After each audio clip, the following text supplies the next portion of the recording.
I have this remarkable partner who is doing his deep personal work on every level. This is someone who has a process. I'm always like saying on here, get a process, get a process. Well, I would not spend my life with someone who didn't have a very deep and meaningful and thoughtful, rigorous life of self-inquiry and also self-examination, self-responsibility, and work around oppression, work around sexism and patriarchy and relationship dynamics and childhood and childism, and someone who is as deep as me, because it would be too boring and lonely. So anyway, he really asks me in the most intense way to look at the places in me that are completely terrified to be close. And he brings me right up to the edge and he says, would you please open to your pain in this spot so that we could be closer? And whenever he does that, I have to feel what happened to me when I was a kid, and it's so excruciating. And last night, it was like I could feel this profound rage around my heart area for hours and hours and hours. And it's like, first I think it's him. I think it's my partner, that I feel like he's trying to take something from me. And I just want him to get away from me. And yet I've been here before, so I've learned to stay. But I just want to scream and yell at him, but I don't. I just sit with my rage.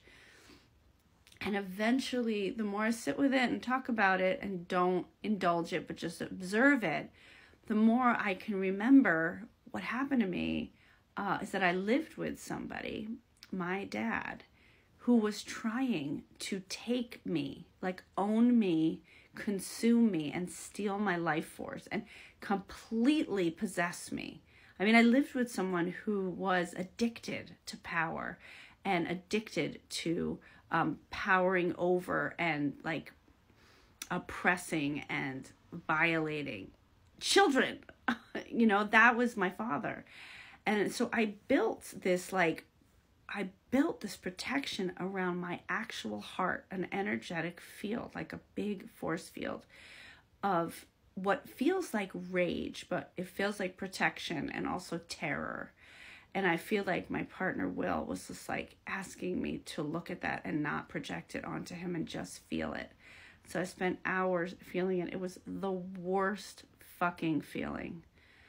It was the worst feeling. And this is what I'm always telling parents to do. I was like, you have got to do your work and you can't take your stuff out on your kids, and that's your responsibility, or you should have never had a kid.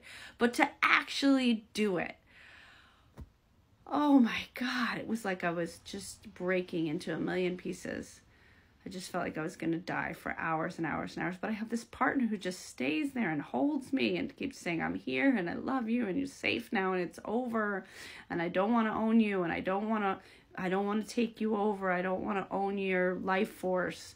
And he just stays really close. And eventually I start to feel that he's not my father and he's not my abuser.